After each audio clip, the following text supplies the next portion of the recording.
experiment, we have to find the resistance of a wire using meter bridge. So this is, children, a meter bridge. Why it is being named a meter bridge? Because it's just we are using a 1 meter long wire, and the bridge, as we have already studied in the class, that is based on the principle of Wheatstone bridge. So let's start the connections. So first, children, we will make the main connections, that is we connect the battery and key meter long. Positive of the battery, the positive of the battery is connected to the end A of the wire. So this is my positive red, and the black terminal is negative of this battery eliminator. Battery eliminator is just a rectifier which converts AC into DC. So this positive, I am connecting it to the one end of the wire, and say this is the 0 of the wire, the positive. Wherever we will connect the positive, that will be the 0 of the wire. Alright, and the negative of the battery is connected to a key. Pause. The battery is connected to a key, just half a round you have to connect. Alright, and then take this key out, and the second end of the key is connected to the other end of the wire. Second terminal of the key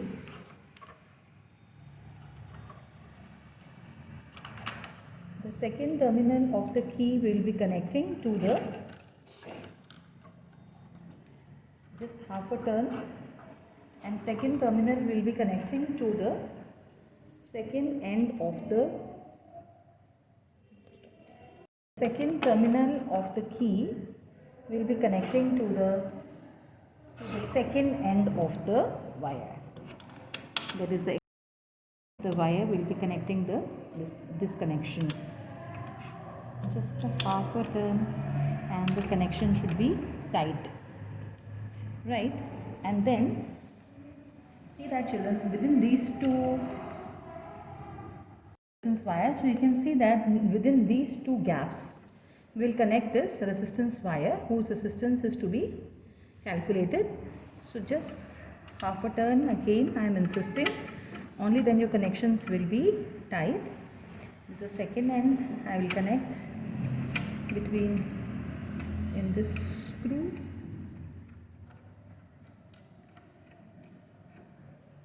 Right, so your connections are tight. So this is the wire, right? And this resistance box I will be connecting the resistance box, right?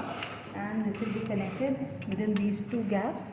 So one wire from the resistance box, and then connect it, and the second wire from the resistance box, it will be connected in this gap,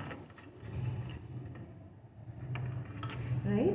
And then from the center terminal we will be connecting the galvanometer. So the galvanometer, one end I will connect it to this second terminal, and the second terminal of the galvanometer will be connected to a jockey. This is a jockey, and this we will slide it on the wire, also known as slide bridge. Can also be called meter bridge, and this is also called slide wire bridge because we are sliding the wire on it. So now my circuit is complete. So let's see.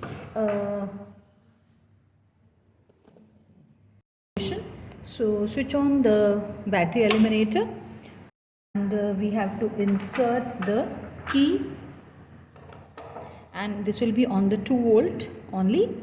Now children, how will you check whether your circuit is correct or not? We'll take some resistance from this box. Say I am taking my resistance, I am taking, as you know that the crease should be very tight. Say I am taking, let's say for example, I am taking 4 ohms from this resistance, because you know that there are 4 resistances. One resistance is this wire, one is this resistance P, Q, and R is the resistance of the wire where we get the balance point, and the rest 100 minus L will be the 4th resistance. As we know that this is based on Wheatstone bridge. Now how will I check whether my circuit is right or wrong, right or not? So see children, I will press my jockey place your jockey on the extreme left hand, and see the deflection is in the galvanometer is on the left hand side, and then I'll press my jockey on the right hand of the wire, and my deflection is also on the right hand side. So by pressing the wire on the 0 and by pressing the wire on the 100, what I'll see, my deflection is two-sided. That means my circuit is correct. If you will not find that, that means your connections are not tight or your connections are not correct. And now I will take naturally, if on the two extreme ends, since the deflection is in the opposite direction, that means there is one point where we will get the no deflection. So let's point and see that, children. Important precaution is that you will not slide the jockey, you will just have to lift it and see. Now see, the deflection is on left, this is on left, left, left. I'm just placing the jockey on the wire. Now see, this is very close.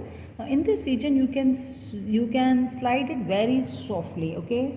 So now you can see that the reading in the galvanometer is 0, okay. So at this point I will just switch off the battery, because no extra current should pass, and I will note this reading.